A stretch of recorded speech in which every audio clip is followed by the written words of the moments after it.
in the quantities that we've seen in the last few weeks, that's unheard of. And it's, of course, very exciting to find new sites, whether it's more recent sites like the Nazi fleet of the Black Sea fleet that was scuttled, to sites that are much older.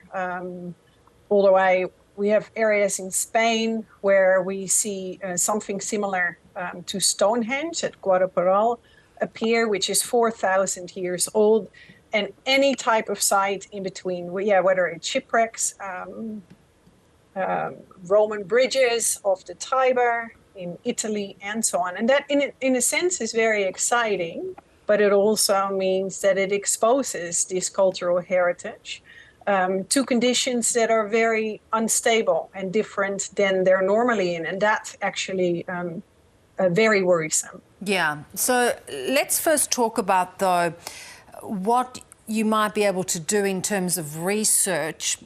And, you know, I mean, are these shipwrecks that you were aware of, you know, this kind of stone revelation, were you aware it was under the ocean? Some sites, archaeologists or cultural heritage managers would have been aware of, and other sites are new. They just appear out of the riverbeds, out of lakes, and so on. And that's quite exciting in a sense, but at the same time, there's just not enough capacity for groups of archaeologists or teams to go out there and map and record these sites in the detail that they need to be recorded in. And so, yeah, that's a big struggle. It's almost from a cultural heritage point of view, a little bit apocalyptic in that sense. Yeah, we're going to lose a lot of this heritage. So why do you think you'll lose it? Let's firstly start with the shipwrecks. I imagine the water has been almost protecting them and preserving the timber structures, which many of them would have been made of timber, I imagine. Yeah, a lot of the older shipwrecks in particular, of course, not the Nazi fleet that was scuttled, because they're mainly steel or metal, which has other problems in itself. The issue with timber vessels, and so these are the oldest one, and these can be thousands of years old as well, is that the wood matrix has disappeared, and those timbers have become waterlogged.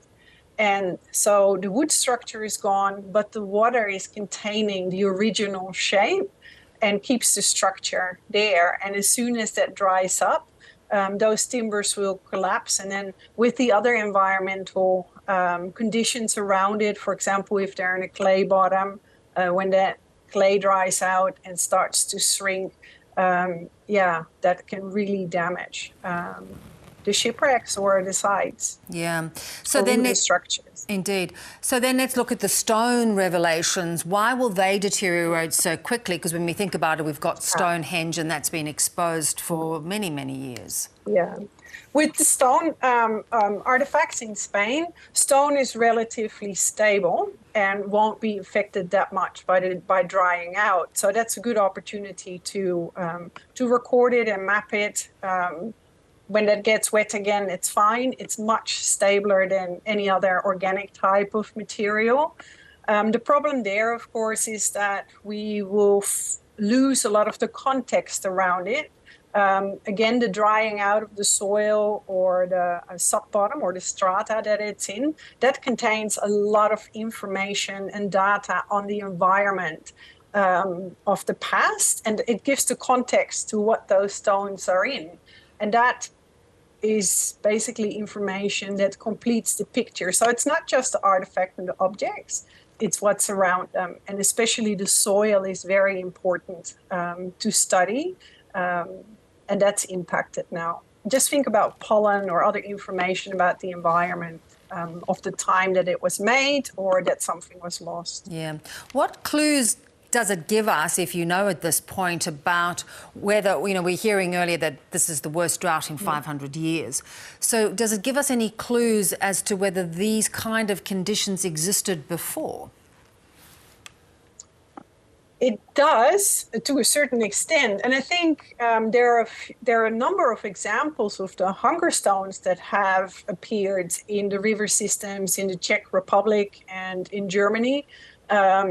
One of them says, for example, if you can see me, start to cry, because then the water levels are at such point that there's just not enough water to sustain life.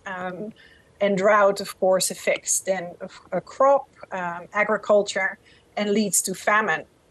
And so it certainly happened before. I don't know if it would have been to the same extent as it is now, because it's quite a large region. But it certainly would have happened before, as these stone and inscriptions at bottom of rivers indicate. Yeah.